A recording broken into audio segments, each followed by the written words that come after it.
¿Y dónde está el señor Campbell?, preguntó Charlie. Se ha ido a Suiza. El señor Campbell está muy enfermo, señor Bales. Lamento saberlo. ¿Y George Hart?, preguntó Charlie. Ha vuelto a América, a trabajar. ¿Y qué ha sido del pájaro de las nieves? Estuvo aquí la semana pasada. De todas maneras, su amigo, el señor Schaffer, está en París. Dos nombres conocidos entre la larga lista de hacía año y medio. Charlie garabateó una dirección en su agenda y arrancó la página. Si ve al señor Schaffer, dele esto, dijo. Es la dirección de mi cuñado. Todavía no tengo hotel. La verdad es que no sentía demasiada decepción por encontrar París tan vacío. Pero el silencio en el bar del Hotel Ritz resultaba extraño, portentoso. Ya no era un bar americano, Charlie lo encontraba demasiado encopetado, ya no se sentía allí como en su casa. El bar había vuelto a ser francés. Había notado el silencio desde el momento en que se apeó del taxi y vio al portero, que a aquellas horas solía estar inmerso en una actividad frenética, charlando con un chasseur junto a la puerta de servicio. En el pasillo solo oyó una voz aburrida en los aseos de señoras, en otro tiempo tan ruidosos. Y cuando entró en el bar, recorrió los 7 metros de alfombra verde con los ojos fijos, mirando al frente, según una vieja costumbre, y luego, con el pie firmemente apoyado en la base de la barra del bar, se volvió y examinó la sala, y solo encontró en un rincón una mirada que abandonó un instante la lectura del periódico.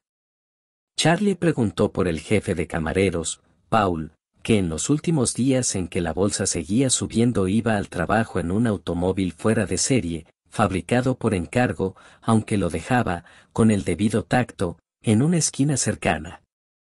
Pero aquel día Paul estaba en su casa de campo, y fue Alex el que le dio toda la información. Bueno, ya está bien, dijo Charlie, voy a tomarme las cosas con calma. Alex lo felicitó. Hace un par de años iba a toda velocidad. Todavía aguanto perfectamente, aseguró Charlie. Llevo aguantando 1 año y medio. ¿A usted qué le parece la situación en Estados Unidos? Llevo meses sin ir a América. Tengo negocios en Praga, donde represento a un par de firmas.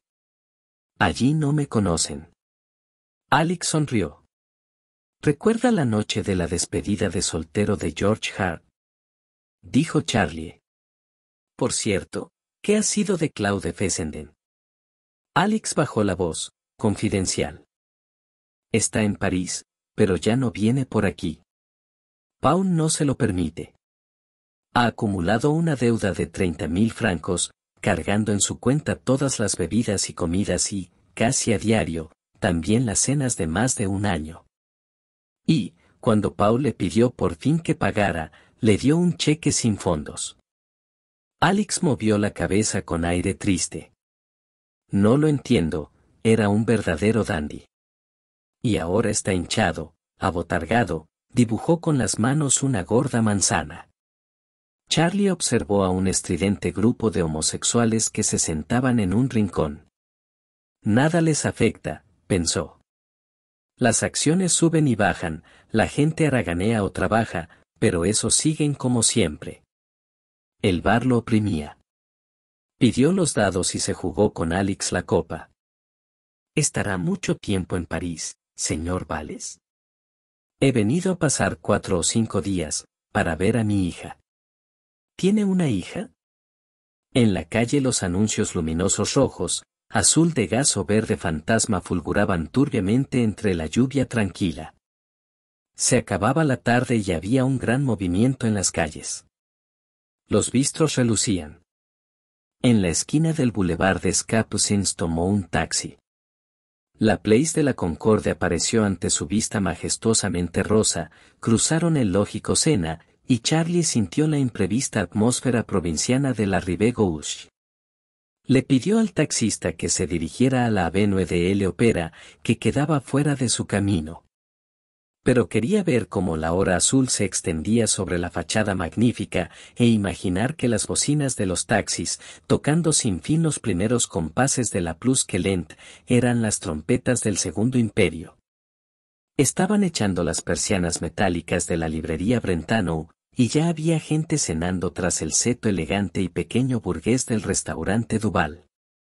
Nunca había comido en París en un restaurante verdaderamente barato, una cena de 5 platos, 4,5 francos, vino incluido. Por alguna extraña razón deseó haberlo hecho. Mientras seguían recorriendo la Rive Gauche, con aquella sensación de provincianismo imprevisto, pensaba, para mí esta ciudad está perdida para siempre, y yo mismo la eché a perder. No me daba cuenta, pero los días pasaban sin parar, uno tras otro, y así pasaron 2 años, y todo había pasado, hasta yo mismo. Tenía 35 años y buen aspecto. Una profunda arruga entre los ojos moderaba la expresividad irlandesa de su cara. Cuando tocó el timbre en casa de su cuñada, en la Rue Palatine, la arruga se hizo más profunda y las cejas se curvaron hacia abajo, tenía un pellizco en el estómago. Tras la criada que abrió la puerta surgió una adorable chiquilla de 9 años que gritó, «Papaíto», y se arrojó, agitándose como un pez, entre sus brazos. Lo obligó a volver la cabeza, cogiéndolo de una oreja, y pegó su mejilla a la suya. «Mi cielo», dijo Charlie. «Papaíto, papaíto, papaíto, papi». La niña lo llevó al salón, donde esperaba la familia, un chico y una chica de la edad de su hija, su cuñada y el marido. Saludó a Marion, intentando controlar el tono de la voz para evitar tanto un fingido entusiasmo como una nota de desagrado, pero la respuesta de ella fue más sinceramente tibia, aunque atenuó su expresión de inalterable desconfianza dirigiendo su atención hacia la hija de Charlie. Los 2 hombres se dieron la mano amistosamente y Lincoln Peters dejó un momento la mano en el hombro de Charlie. La habitación era cálida, agradablemente americana. Los 3 niños se sentían cómodos, jugando en los pasillos amarillos que llevaban a las otras habitaciones. La alegría de las 6 de la tarde se revelaba en el crepitar del fuego y en el trajín típicamente francés de la cocina. Pero Charlie no conseguía serenarse, tenía el corazón en vilo, aunque su hija le transmitía tranquilidad, confianza, cuando de vez en cuando se le acercaba, llevando en brazos la muñeca que él le había traído. «La verdad es que perfectamente», dijo, respondiendo a una pregunta de Lincoln. «Hay cantidad de negocios que no marchan, pero a nosotros nos va mejor que nunca. En realidad, maravillosamente bien. El mes que viene llegará mi hermana de América para ocuparse de la casa. El año pasado tuve más ingresos que cuando era rico. Ya sabéis, los checos». Alardeaba con un propósito preciso, pero, un momento después, al adivinar cierta impaciencia en la mirada de Lincoln, cambió de tema. «Tenéis unos niños estupendos, muy bien educados. Honoria también es una niña estupenda». Marion Peters volvió de la cocina. Era una mujer alta, de mirada inquieta, que en otro tiempo había poseído una belleza fresca, americana. Charlie nunca había sido sensible a sus encantos y siempre se sorprendía cuando la gente hablaba de lo guapa que había sido. Desde el principio los 2 habían sentido una mutua e instintiva antipatía. «¿Cómo has encontrado a Honoria?», preguntó Marion. «Maravillosa. Me ha dejado asombrado lo que ha crecido en 10 meses. Los 3 niños tienen muy buen aspecto. Hace 1 año que no llamamos al médico. ¿Cómo te sientes al volver a París? Me extraña mucho que haya tan pocos americanos». «Yo estoy encantada», dijo Marion con vehemencia. «Ahora por lo menos puedes entrar en las tiendas sin que den por sentado que eres millonario. Lo hemos pasado mal, como todo el mundo, pero en conjunto ahora estamos muchísimo mejor». «Pero, mientras duró, fue estupendo», dijo Charlie. «Éramos una especie de realeza, casi infalible, con una especie de halo mágico. Esta tarde, en el bar, titubeó, al darse cuenta de su error, no había nadie conocido. Marion lo miró fijamente. Creía que ya habías tenido bares de sobra. Solo he estado un momento. Solo tomo una copa por las tardes, y se acabó. ¿No quieres un cóctel antes de la cena? Preguntó Lincoln. Solo tomo una copa por las tardes, y por hoy ya está bien. Espero que te dure, dijo Marion. La frialdad con que habló demostraba hasta qué punto le desagradaba Charlie, que se limitó a sonreír. Tenía planes más importantes. La extraordinaria agresividad de Marion le daba cierta ventaja, y podía esperar. Quería que fueran ellos los primeros en hablar del asunto que, como sabían perfectamente, lo había llevado a París. Durante la cena no terminó de decidir si Honoria se parecía más a él o a su madre. Sería una suerte si no se combinaban en ella los rasgos de ambos que los habían llevado al desastre. Se apoderó de Charlie un profundo deseo de protegerla. Creía saber lo que tenía que hacer por ella. Creía en el carácter, quería retroceder una generación entera y volver a confiar en el carácter como un elemento eternamente valioso. Todo lo demás se estropeaba.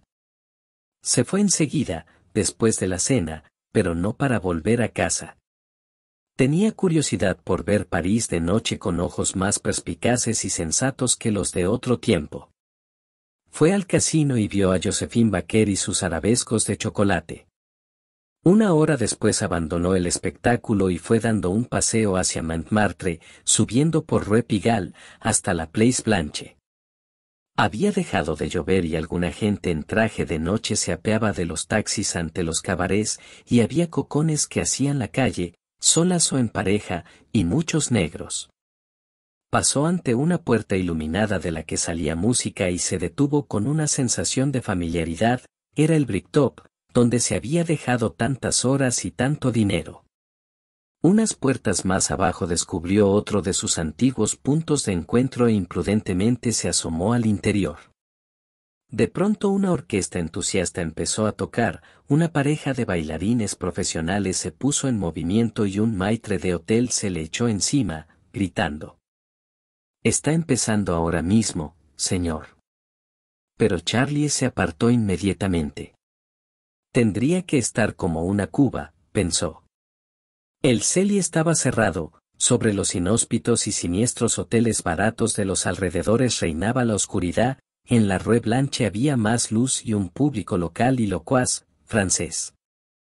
La cueva del poeta había desaparecido, pero las dos inmensas fauces del Café del Cielo y el Café del Infierno seguían bostezando, incluso devoraron, mientras Charlie miraba, el exiguo contenido de un autobús de turistas, un alemán, un japonés y una pareja norteamericana que se quedaron mirándolo con ojos de espanto. Y a esto se limitaba el esfuerzo y el ingenio de Montmartre. Toda la industria del vicio y la disipación había sido reducida a una escala absolutamente infantil, y de repente Charlie entendió el significado de la palabra disipado, disiparse en el aire, hacer que algo se convierta en nada. En las primeras horas de la madrugada ir de un lugar a otro supone un enorme esfuerzo, y cada vez se paga más por el privilegio de moverse cada vez con mayor lentitud. Se acordaba de los billetes de 1000 francos que había dado a una orquesta para que tocara cierta canción, de los billetes de 100 francos arrojados a un portero para que llamara a un taxi. Pero no había sido a cambio de nada. Aquellos billetes, incluso las cantidades más disparatadamente despilfarradas, habían sido una ofrenda al destino, para que le concediera el don de no poder recordar las cosas más dignas de ser recordadas, las cosas que ahora recordaría siempre: haber perdido la custodia de su hija, la huida de su mujer, para acabar en una tumba en Vermont. A la luz que salía de una braserie una mujer le dijo algo. Charlie la invitó a huevos y café, y luego, evitando su mirada amistosa, le dio un billete de 20 francos y cogió un taxi para volver al hotel. ¿Por qué no? Porque ya me has traído esta muñeca, se había llevado la muñeca al restaurante. Y ya tengo muchos juguetes. Y ya no somos ricos, no. Nunca hemos sido ricos. Pero hoy puedes comprarte lo que quieras. Muy bien, asintió la niña, resignada. Cuando tenía a su madre y a una niñera francesa, Charlie solía ser más severo, ahora se exigía mucho más a sí mismo, procuraba ser más tolerante, tenía que ser padre y madre a la vez y ser capaz de entender a su hija en todos los aspectos. Me gustaría conocerte, dijo con gravedad. Permítame primero que me presente. Soy Charles J. Valles, de Praga. Papá. No podía aguantar la risa. ¿Y quién es usted, si es tan amable? Continuó, y la niña aceptó su papel inmediatamente. Honoria Valles, Rue Palatine, París. ¿Casada o soltera? No, no estoy casada. Soltera. Charlie señaló la muñeca. Pero, madame, tiene usted una hija. No queriendo desheredar a la pobre muñeca, se la acercó al corazón y buscó una respuesta. Estuve casada, pero mi marido ha muerto. Charlie se apresuró a continuar. ¿Cómo se llama la niña? Simone. Es el nombre de mi mejor amiga del colegio. Estoy muy contento de que te vaya tan bien en el colegio. Este mes he sido la tercera de la clase, alardeó. Elsie, era su prima, solo es la 18 y Richard casi es el último de la clase. ¿Quieres a Richard y Elsie, verdad? Sí. A Richard lo quiero mucho y a Elsie también. Con cautela y sin darle mucha importancia, Charlie preguntó. ¿Y a quién quieres más, a tía Marion o a tío Lincoln? Ah, creo que a tío Lincoln. Cada vez era más consciente de la presencia de su hija. Al entrar al restaurante los había acompañado un murmullo, adorable, y ahora la gente de la mesa de al lado, cada vez que interrumpían sus conversaciones, estaba pendiente de ella, observándola como a un ser que no tuviera más conciencia que una flor. ¿Por qué no vivo contigo? Preguntó Honoria de repente. ¿Porque mamá ha muerto? Debes quedarte aquí y aprender mejor el francés. A mí me hubiera sido muy difícil cuidarte tan bien como aquí. La verdad es que ya no necesito que me cuiden. Hago las cosas sola. A la salida del restaurante, un hombre y una mujer lo saludaron inesperadamente. Pero sí es el amigo Valles. Hombre. Lorraine. Dank.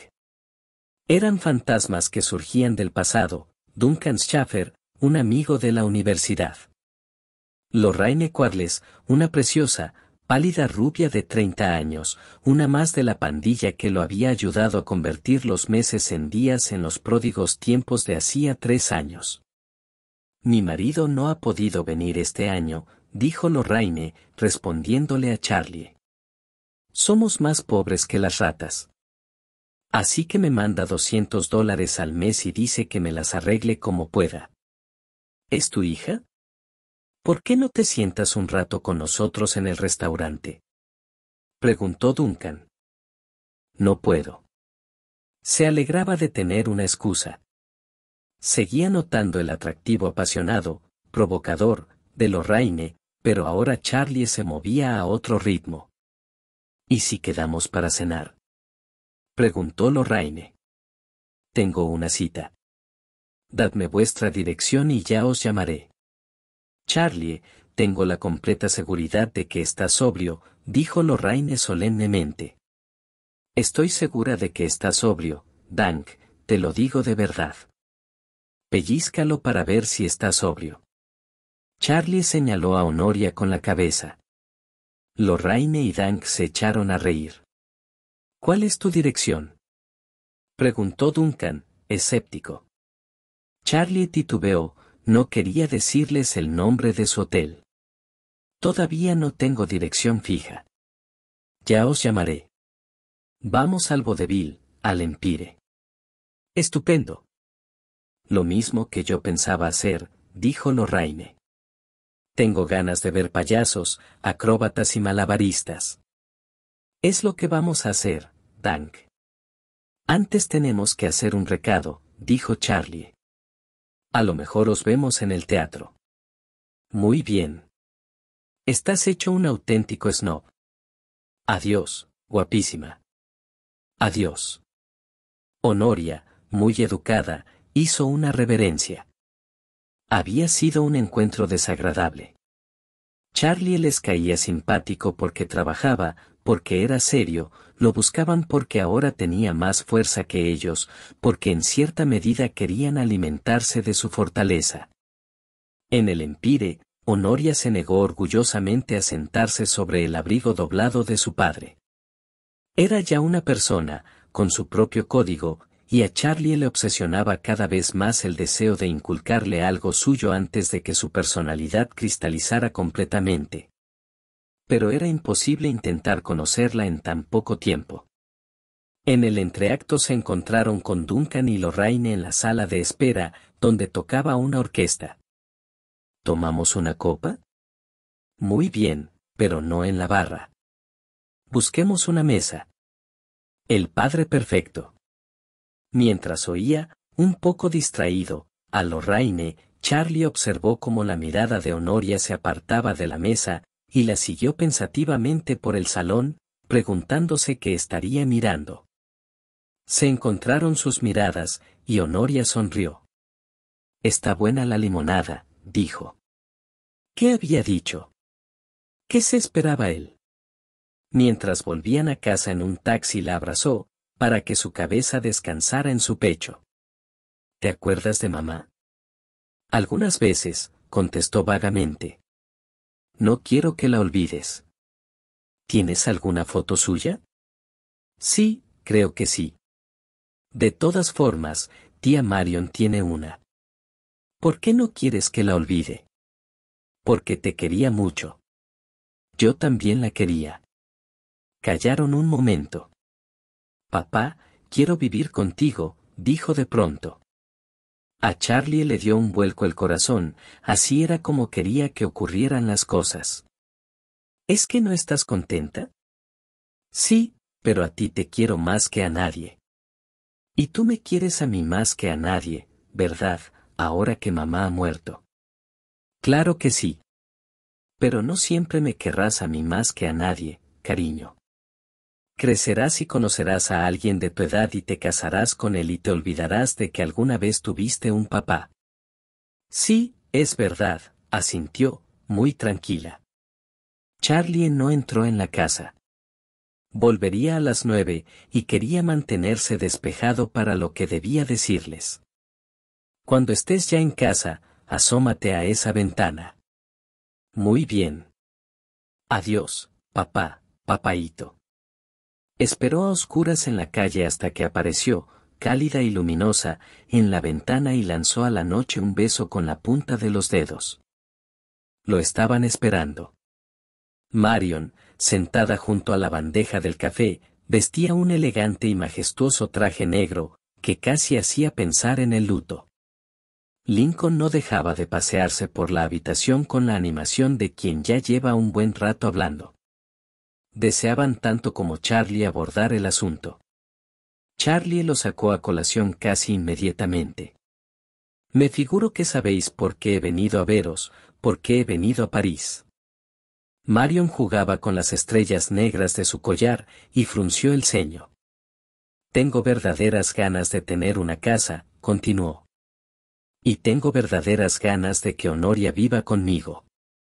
Aprecio mucho que, por amor a su madre, os hayáis ocupado de Honoria, pero las cosas han cambiado, titubeó y continuó con mayor decisión, han cambiado radicalmente en lo que a mí respecta, y quisiera pediros que reconsideréis el asunto.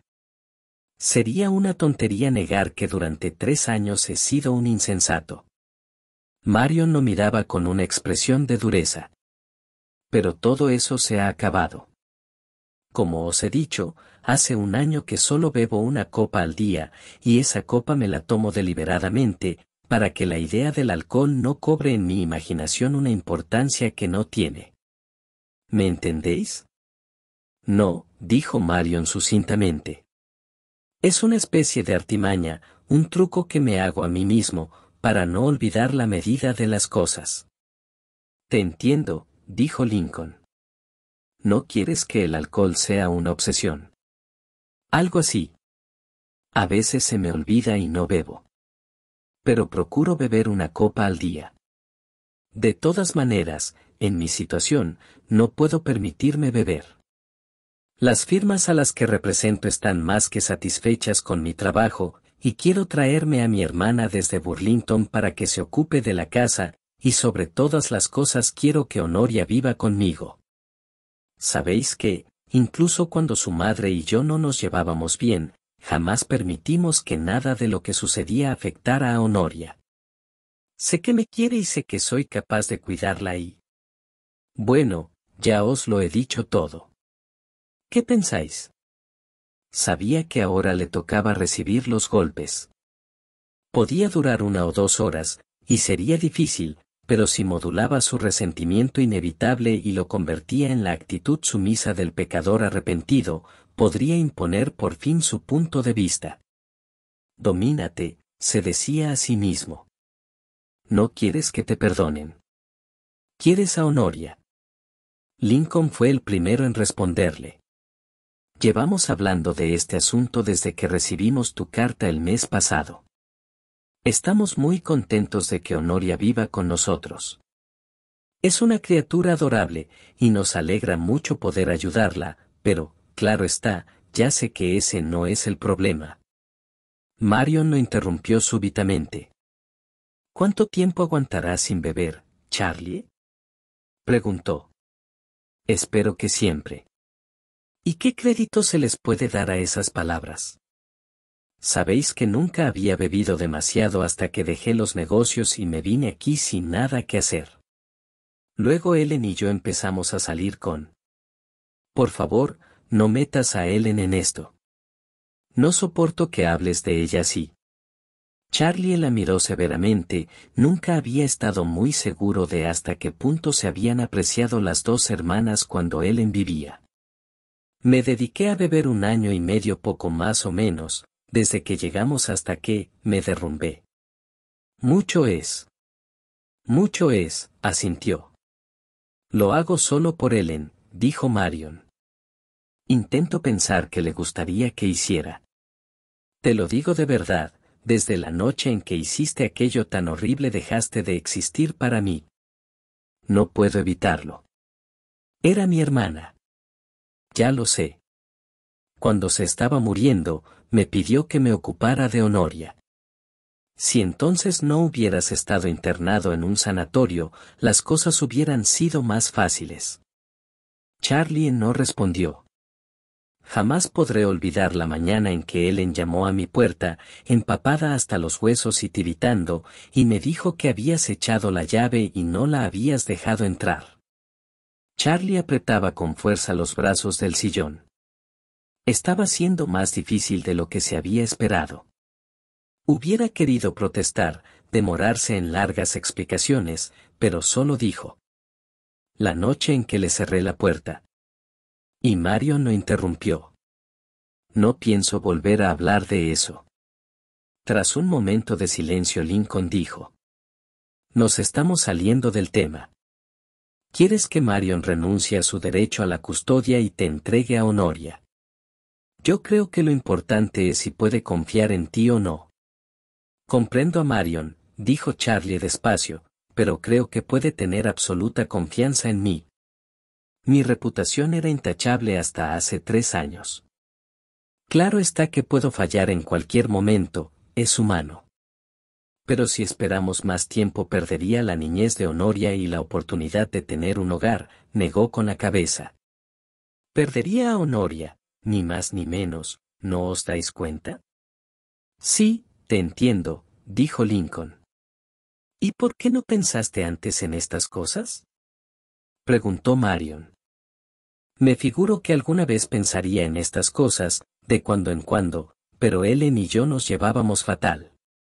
Cuando acepté concederle la custodia de la niña, yo no me podía mover del sanatorio, estaba hundido, y la bolsa me había dejado en la ruina. Sabía que me había portado mal y hubiera aceptado cualquier cosa con tal de devolverle la paz a Ellen. Pero ahora es distinto. Estoy trabajando, estoy de puta madre, así que... Te agradecería que no utilizaras ese lenguaje en mi presencia. La miró, estupefacto. Cada vez que Marion hablaba, la fuerza de su antipatía hacia él era más evidente. Con su miedo a la vida había construido un muro que ahora levantaba frente a Charlie. Aquel reproche insignificante quizá fuera consecuencia de algún problema que hubiera tenido con la cocinera aquella tarde. La posibilidad de dejar a Honoria en aquella atmósfera de hostilidad hacia él le resultaba cada vez más preocupante. Antes o después saldría a relucir, en alguna frase, en un gesto con la cabeza, y algo de aquella desconfianza arraigaría irrevocablemente en Honoria. Pero procuró que su cara no revelase sus emociones, guardárselas, había obtenido cierta ventaja, porque Lincoln se dio cuenta de lo absurdo de la observación de Marion y le preguntó despreocupadamente desde cuando la molestaban expresiones como, de puta madre. Otra cosa, dijo Charlie, estoy en condiciones de asegurarle ciertas ventajas. Contrataré para la Casa de Praga a una institutriz francesa. He alquilado un apartamento nuevo. Dejó de hablar, se daba cuenta de que había metido la pata. Era imposible que aceptaran con ecuanimidad el hecho de que él ganara de nuevo más del doble que ellos. Supongo que puedes ofrecerle más lujos que nosotros, dijo Marion. Cuando te dedicabas a tirar el dinero, nosotros vivíamos mirando por cada moneda de 10 francos. Y supongo que volverás a hacer lo mismo. No, no. He aprendido. Tú sabes que trabajé con todas mis fuerzas 10 años, hasta que tuve suerte en la bolsa, como tantos. Una suerte inmensa. No parecía que tuviera mucho sentido seguir trabajando, así que lo dejé. No se repetirá. Hubo un largo silencio. Todos tenían los nervios en tensión, y por primera vez desde hacía un año Charlie sintió ganas de beber. Ahora estaba seguro de que Lincoln Peters quería que él tuviera a su hija.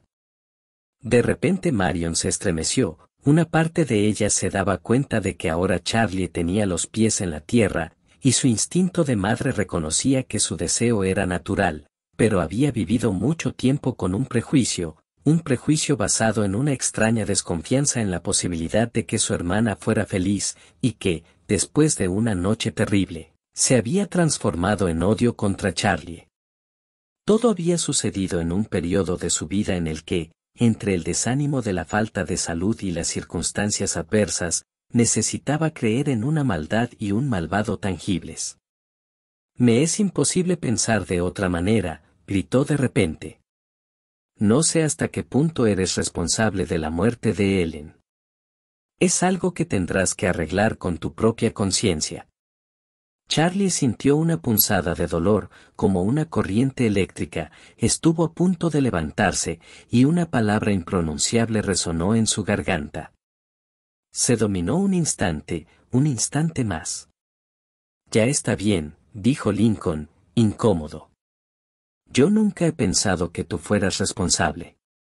Ellen murió de una enfermedad cardíaca, dijo Charlie, sin fuerzas.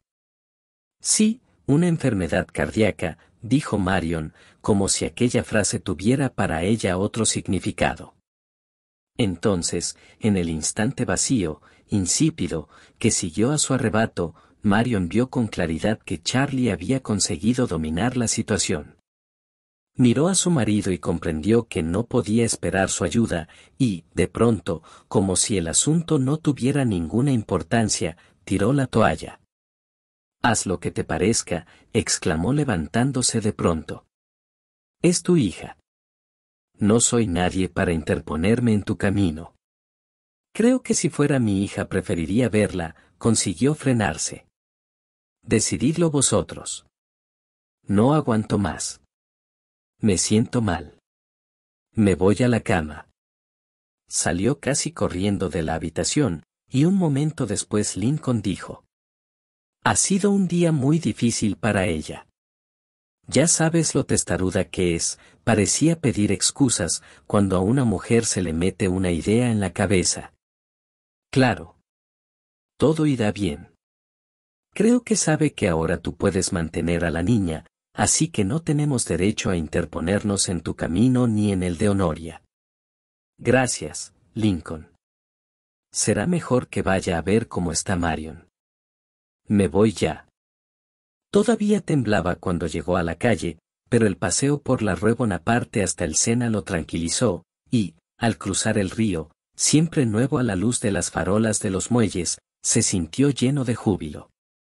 Pero, ya en su habitación, no podía dormirse.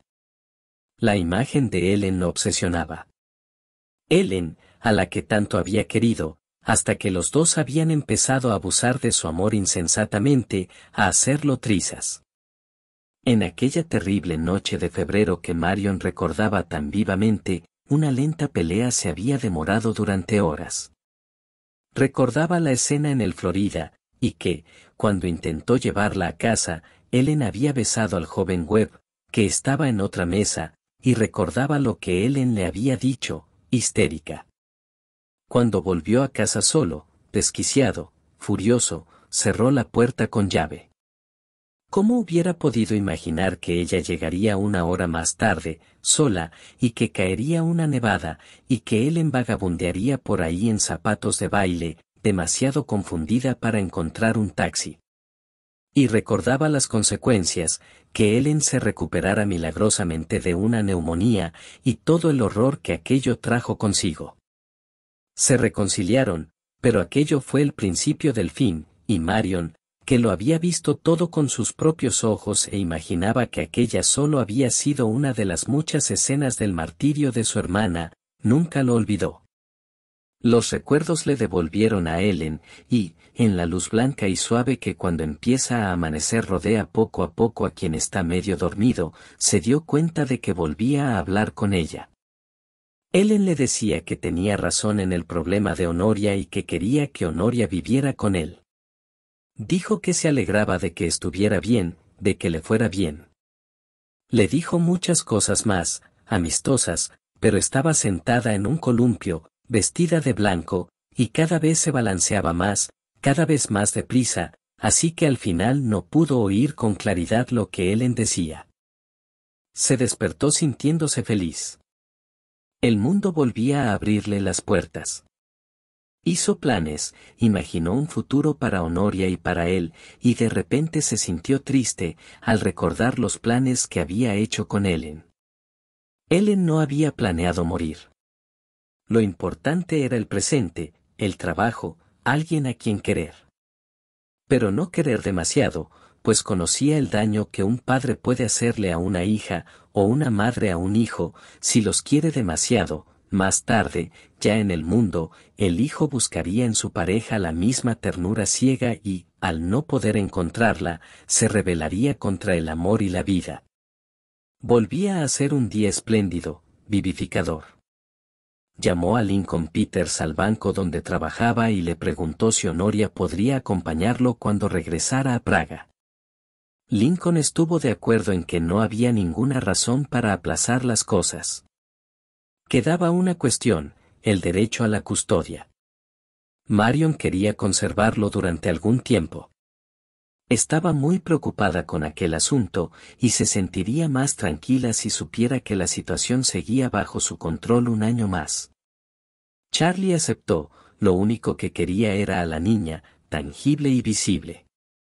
También estaba la cuestión de la institutriz. Charlie pasó un buen rato en una agencia sombría hablando con una bearnesa malhumorada y con una tetuda campesina bretona, a ninguna de las cuales hubiera podido soportar. Había otras candidatas a quienes vería al día siguiente. Comió con Lincoln Peters en el Griffin, intentando dominar su alegría. No hay nada comparable a un hijo, dijo Lincoln. Pero tú comprendes cómo se siente Marion. Ya no se acuerda de todo lo que trabajé durante 7 años en América, dijo Charlie. Solo recuerda una noche. Eso es distinto, titubeó Lincoln.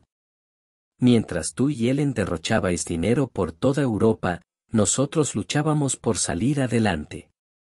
No he sido ni remotamente rico, nunca he ganado lo suficiente para permitirme algo más que un seguro de vida. Yo creo que Marion pensaba que aquello era una especie de injusticia. Tú ni siquiera trabajabas entonces y cada vez eras más rico. El dinero se fue tan rápido como vino, dijo Charlie. Sí, y mucho fue a parar a manos de los chasseurs y los saxofonistas y los maîtres de hotel. Bueno, se acabó la gran fiesta. Te he dicho esto para explicarte cómo se siente Marion después de estos años de locura. Si pasas un momento por casa a eso de las 6, antes de que Marion esté demasiado cansada, acordaremos los últimos detalles sin ningún problema. De vuelta al hotel, Charlie encontró un pneumatique que le habían enviado desde el bar del Ritz, donde Charlie había dejado su dirección para un antiguo amigo. Querido Charlie. Estabas tan raro cuando nos vimos el otro día, que me pregunté si había hecho algo que pudiera molestarte. Si es así, no me he dado cuenta. La verdad es que me he acordado mucho de ti durante el año pasado, y siempre he abrigado la esperanza de que nos viéramos de nuevo cuando yo volviera a París. Lo pasamos muy bien en aquella primavera disparatada, como aquella noche en que tú y yo robamos la bicicleta de reparto del carnicero, y aquella vez que intentamos hablar por teléfono con el presidente, cuando usabas bombín y bastón. Todos parecen haber envejecido últimamente, pero yo no me siento ni un día más vieja.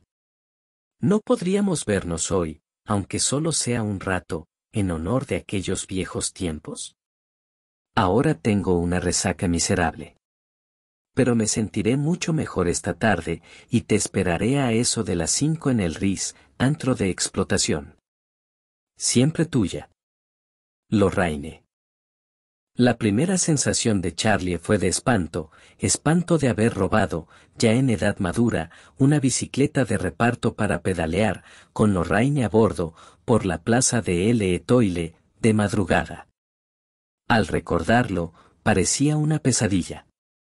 Haberle cerrado la puerta a Ellen no armonizaba con ningún otro episodio de su vida, pero el incidente de la bicicleta, sí, solo era uno entre muchos. ¿Cuántas semanas o meses de disipación habían sido necesarios para llegar a ese punto de absoluta irresponsabilidad? Intentó recordar que le había parecido Lorraine entonces, muy atractiva, a Ellen le molestaba, aunque no dijera nada. Hacía 24 horas, en el restaurante, Lorraine le había parecido vulgar, ajada, estropeada. No tenía ninguna gana de verla, y se alegraba de que Alex no le hubiera dado la dirección de su hotel. Y era un consuelo pensar en Honoria, imaginar domingos dedicados a ella, y darle los buenos días y saber que pasaba la noche en casa y respiraba en la oscuridad.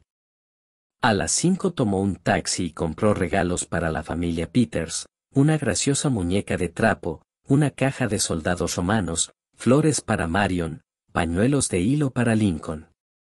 Cuando llegó al apartamento, comprendió que Marion había aceptado lo inevitable. Lo recibió como si fuera un pariente díscolo, más que una amenaza ajena a la familia. Honoria sabía ya que se iba con su padre, y Charlie disfrutó al ver cómo, con tacto, la niña procuraba disimular su alegría excesiva. Solo sentada en sus rodillas le dijo en voz baja lo contenta que estaba y le preguntó, antes de volver con los otros niños, cuándo se irían. Marion y Charlie se quedaron solos un instante y, dejándose llevar por un impulso, él se atrevió a decirle: las peleas de familia son muy desagradables. No respetan ninguna regla. No son como el dolor ni las heridas, son más bien como llagas que no se curan porque les falta tejido para hacerlo. Me gustaría que tú y yo nos lleváramos mejor. Es difícil olvidar ciertas cosas, contestó Marion. Es cuestión de confianza. Charlie no contestó y Marion preguntó entonces, ¿cuándo piensas llevártela? Tan pronto como encuentre una institutriz. Pasado mañana, espero.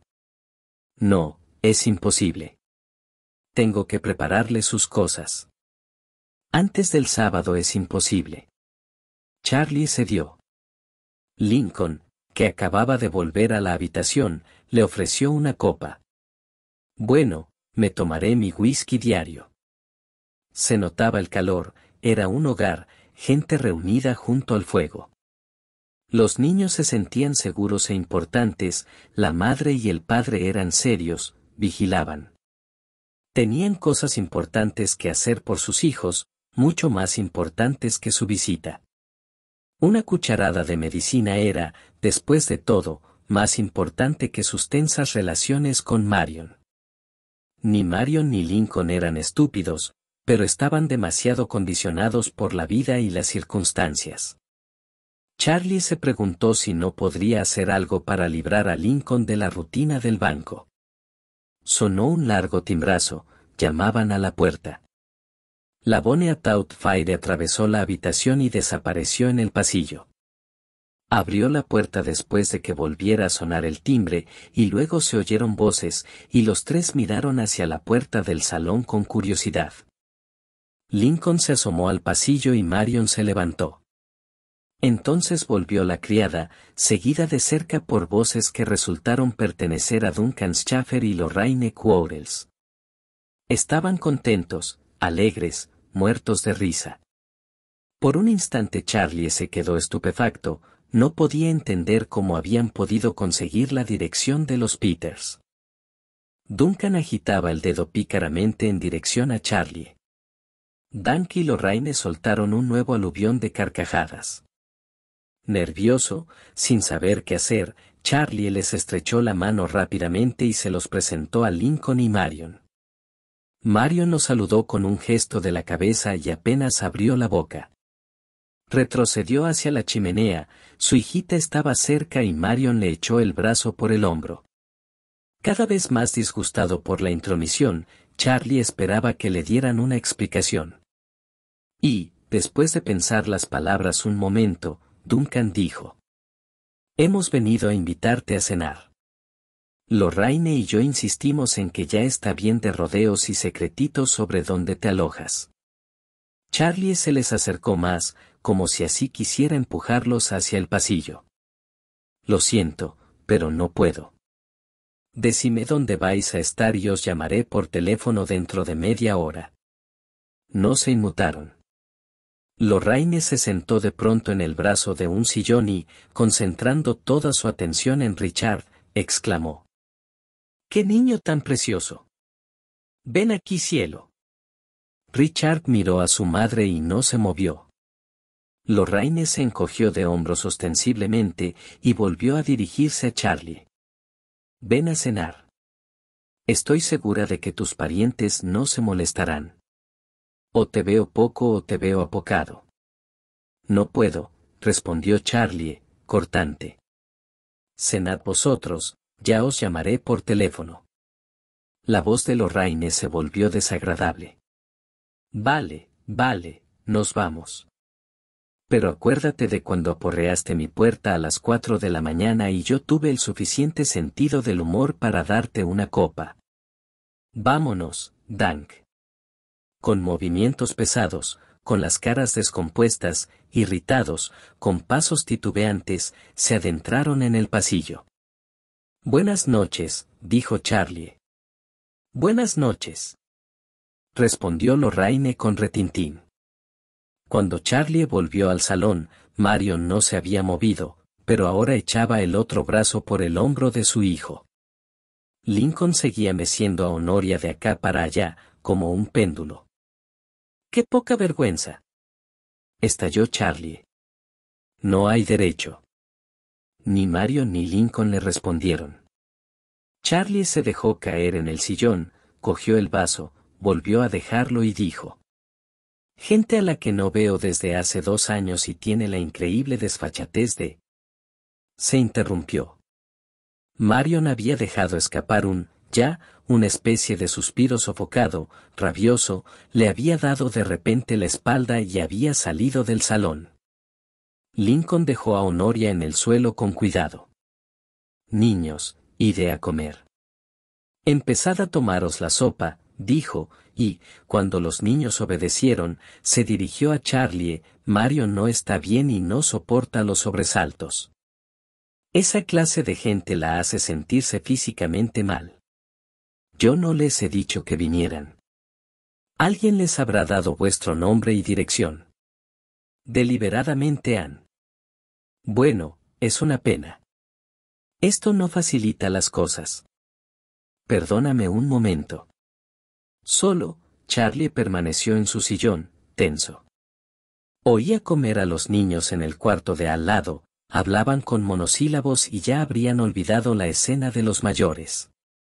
Oyó el murmullo de una conversación en otro cuarto, más lejos, y el ruido de un teléfono al ser descolgado, y, aterrorizado, se cambió a otra silla para no oír nada más. Lincoln volvió casi inmediatamente. Charlie, creo que dejaremos la cena para otra noche. Marion no se encuentra bien. ¿Se ha disgustado conmigo? Más o menos, dijo Lincoln, casi con malos modos. No es fuerte y... ¿Quieres decir que ha cambiado de opinión sobre Honoria? Ahora está muy afectada. No sé. Llámame al banco mañana. Me gustaría que le explicaras que en ningún momento se me ha pasado por la cabeza traer aquí a esa gente. Estoy tan ofendido como tú. Ahora no le puedo explicar nada. Charlie dejó la silla. Cogió su abrigo y su sombrero y atravesó el pasillo. Abrió la puerta del comedor y dijo con una voz rara. Buenas noches, niños. Honoria se levantó y corrió a abrazarlo. Buenas noches, corazón, dijo, ensimismado, y luego, intentando poner más ternura en la voz, intentando arreglar algo, añadió, buenas noches, queridos niños. Charlie se dirigió directamente al bar del Riz con la idea furibunda de encontrarse con Lorraine y Duncan, pero no estaban allí, y cayó en la cuenta de que, en cualquier caso, nada podía hacer. No había tocado el vaso de whisky en casa de los Peters, y ahora pidió un whisky con soda. Paul se acercó para saludarlo. Todo ha cambiado mucho, dijo con tristeza. Ahora el negocio no es ni la mitad de lo que era. Me han dicho que muchos de los que volvieron a América lo perdieron todo, si no en el primer hundimiento de la bolsa, en el segundo. He oído que su amigo George Hart perdió hasta el último céntimo. ¿Usted ha vuelto a América? No, trabajo en Praga. Me han dicho que perdió una fortuna cuando se hundió la bolsa. Sí, asintió con amargura, pero también perdí todo lo que quise cuando subió. ¿Vendiendo a la baja? Más o menos. El recuerdo de aquellos días volvía a apoderarse de Charlie como una pesadilla, la gente que había conocido en sus viajes, y la gente que era incapaz de hacer una suma o de pronunciar una frase coherente. El hombrecillo con quien Ellen había aceptado bailar en la fiesta del barco, y que luego la insultó a 3 metros de su mesa, las mujeres y las chicas que habían sido sacadas a rastras de los establecimientos públicos, gritando, borrachas o drogadas.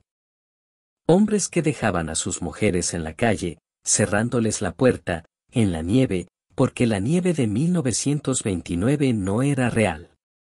Si no querías que fuera nieve, bastaba con pagar lo necesario. Fue al teléfono y llamó al apartamento de los Peters. Lincoln descolgó.